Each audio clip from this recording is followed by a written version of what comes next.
প্ৰধান শিক্ষক দাহাল ছাৰ, এই সভাত উপস্থিত গাঁও পঞ্চায়তৰ পঞ্চায়ত সভাপতি, এই সভাত উপস্থিত এই এৰিয়াৰ এই গাঁওখনৰ গাঁও প্ৰধান মহোদয়, লগতে সভাত উপস্থিত ভাৰতীয় জনতা পাৰ্টিৰ বিভিন্ন পদত অধিষ্ঠিত দলীয় কাৰ্যকৰ্তাসকল আৰু এই সভাত উপস্থিত এই অঞ্চলৰ সমূহ ভাৰতীয় জনতা পাৰ্টি তথা এই চৰকাৰখনৰ শুভাকাংক্ষী ৰাইজ। আজি এই যি ভূমি পূজন কাৰ্যসূচী আৰম্ভ হৈছে, এই ইতিমধ্যে বিধায়কদেৱে ভূমি পূজন কাৰ্যসূচী সমাপন কৰিলে আৰু এই সমিতিৰ ফালৰ পৰা যে আমাৰ বিধায়ক মহোদয়ক সম্বৰ্ধনা জনোৱাৰ এটা কাৰ্যসূচী মোক আগধৰিব দিয়াৰ বাবে মই সম্বৰ্ধনা কাৰ্যসূচী আগবাঢ়ি যাবলৈ আৰম্ভ কৰিছোঁ। গতিকে সমিতিৰ বিষয়ববীয়াসকলক মই আমাৰ শদিয়া সমষ্টিৰ বিধায়ক বলিন চেতিয়া ছাৰদেৱক অনুৰোধ সম্বৰ্ধনা জনাবলৈ অনুৰোধ জনালোঁ।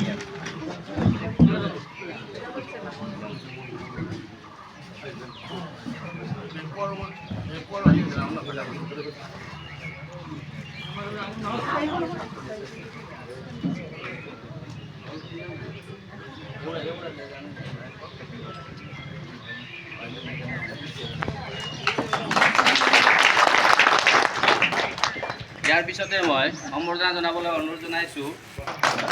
ইয়াৰ পাছতে আমাৰ এই সভাত উপস্থিত পৌৰসভাৰ ইয়াৰ পাছতে মই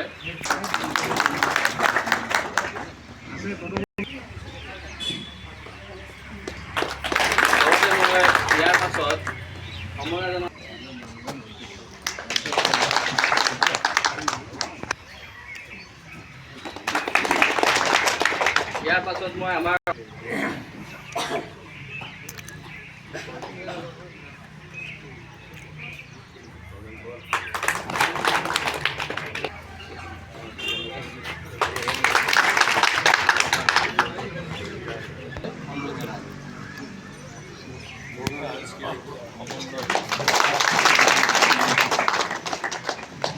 তেখেতো আমাৰ সভাত উপস্থিত আছে, গতিকে চিনাকি কৰাই দিব বিচাৰিছোঁ।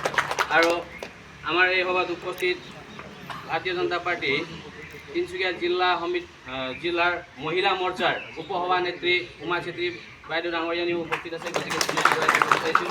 আৰু সভাত উপস্থিত আমাৰ কুণ্ডিল মণ্ডল OBC মৰ্চাৰ সভাপতি পুলিন গগৈ ডাঙৰীয়াও উপস্থিত আছে, গতিকে তেখেতক চিনাকি কৰাই দিব বিচাৰিছোঁ।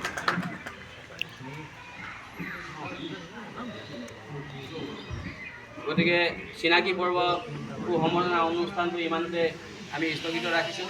গতিকে ইয়াৰ পাছত সভাৰ বিষয়বস্তুসমূহ আমাৰ জ্যেষ্ঠ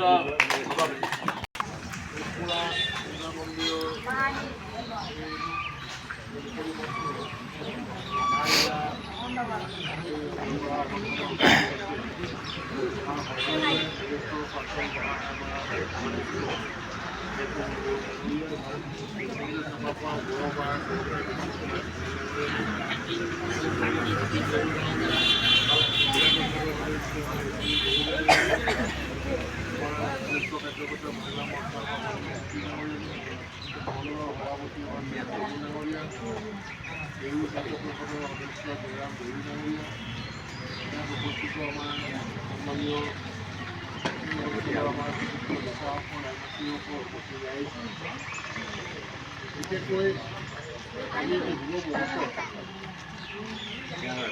কয়লা চৰকাৰ জিলা পৰিষদৰ পৰা আৱশ্যিত নিৰ্মিত হ'বলগীয়া মুকলি মঞ্চ আমি আধাৰিলা কৰা হ'ল।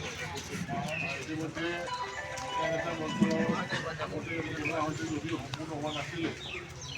তাৰ বাবে আমাৰ কৃষি ফালৰ পৰা ইয়াতে চাউল চলা টকা জিলা প্ৰশাসনৰ পৰা দিয়া হৈছে। সেই টকাৰে সকলোকে মিলাই এই কামখিনি সম্পূৰ্ণ কৰিব লাগিব। বিশেষকৈ এই অঞ্চলতে এই মঞ্চটো বহুদিনৰ পৰা আমাৰ অৰ্ডাৰ কৰি আছিলে। এই ক্ষেত্ৰত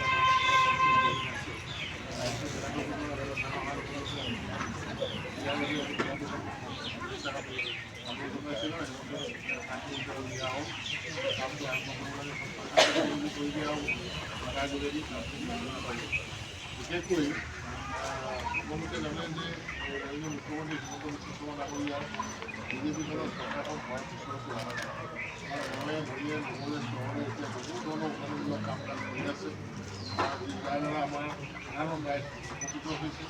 ৰাস্তা পদূলি গোটেই ব্যৱস্থাই আপোনালোকৰ চকুৰ আগতীয়া হৈ আছে। এটা সময় আছিলে য'ত আমাৰ ইয়াত লখিমপুৰ আহিবলৈ আমি দবাই চিন্তা কৰিব লাগে, ৰাস্তা পদূলি অৱস্থা একেবাৰে বেয়া আছিল। আজি আমাৰ ডাঙৰ ৰাস্তা হৈ গৈছে। তাৰ উপৰি আমাৰ ওচৰে পাঁজৰে বহুত ধৰণৰ উন্নয়নমূলক কাম হৈ আছে। আমাৰ এটা সমাজৰ যেনেকৈ অভিভাৱক হৈছে সেইটো মানুহে আহিব এনেকুৱা ধৰণে বহুতো উন্নয়নমূলক কাম কৰিছে যাৰ দ্বাৰা আমাৰ সাধাৰণ ৰাইজ উপকৃত হৈছে। যিদৰে চৰকাৰখনে আপোনালোকৰ আশীৰ্বাদ মহৎ চৰকাৰখনে কাম কৰিছে সেইদৰে আগতে বিগতো যাতে কাম কৰিব পাৰে যাতে আপোনালোকে বিশেষকৈ এই অঞ্চলত আমাৰ ৰাস্তা পদূলি প্ৰায়বিলাক হৈছে বৰাজুৰি এটা আছে সেইখিনি আমি কৰাৰ বাবে অহাকালি আমাৰ কাৰ্যসূচী আছে ইয়াত দুখনমান ৰাস্তা আমাৰ কালি আধা এলা কৰিব বাকী যিবিলাক সেইখিনি আঁচনি প্ৰস্তুত কৰা হৈছে আৰু প্ৰধানমন্ত্ৰী স্থলীয় আঁচনি জনতা ৰাস্তা একেলগে অন্তৰ্ভুক্ত হৈছে। গতিকে এই চাৰিওফালে আমি চেষ্টা কৰিছোঁ যাতে যিমান আমাৰ কাম আছে সেইখিনি যাতে আমি কৰিব পৰা যায় আৰু আমি আশা ৰাখোঁ যে এইখন চৰকাৰে যিদৰে মানুহৰ সমাজৰ হকে জনকল্যাণমূলক কামসমূহ কৰিছে আগন্তুক দিনতো এইদৰে কৰিলে মাননীয় মুখ্যমন্ত্ৰী ডাঙৰীয়াই আজি এখন আমাৰ সভা আছে আমি আজি আমাৰ হাই ছেকেণ্ডেৰী কাষলতা আমি তাতে 4 লাখ প্ৰথম 4,55,00,000 টকাৰে নিৰ্মিত হ'বলগীয়া এই অসমতে হাই ছেকেণ্ডেৰী বনাবলৈ আধাৰিত আছিলে আৰু মুখ্যমন্ত্ৰী ডাঙৰীয়া সমগ্ৰ অসমৰ তেওঁ সোণাপুৰৰ পৰা তেওঁ আৰম্ভ কৰিছে কাৰণ তেওঁ যি বক্তব্য আজি শুনিলোঁ এই বক্তব্যমতে আমাৰ যিমানসমূহ মানে অসমতে বিদ্যালয় আছে সকলো নিৰ্মাণ কৰাৰ বাবে এটা কথা কৈছে আৰু সেইমতে কাম চলি আছে। আমাৰ শদিয়াত হাই ছেকেণ্ডেৰী কাম চলি আছে, ডাঙৰীয়া হাই ছেকেণ্ডেৰী কাম চলি আছে, শদিয়া GSC আমাৰ তাতো 2,000 কোটি টকা দিছে। শদিয়া আমাৰ চকাফা 1,000 কোটি হোষ্টেল হ'ল তাতে আমাৰ ব্লাড বেংক ব্লাড ষ্ট'ৰেজৰ বাবে নতুনকৈ 1,500,000 হৈ গ'ল। এনেকুৱা ধৰণে বহুত ধৰণৰ কামবিলাক হৈ আছে যিবিলাক আমাৰ সকলো ৰাইজ উপকৃত হৈছে। গতিকে আমি আশা ৰাখিছোঁ যে এই অঞ্চলত ৰাইজে সকলো ফালৰ পৰা আমাৰ দিনত সহায় আগবঢ়াবলৈ যাতে আমি আগন্তুক দিনত এনেকুৱা ধৰণৰ কামবিলাক কৰি যাব পাৰোঁ। আশা ৰাখিছোঁ আপোনালোকৰ আশীৰ্বাদ মহৎ থাকিব যিখিনি কৈ সকলো ৰাইজে মৰম কামনা কৰি আশা ৰাখিছোঁ।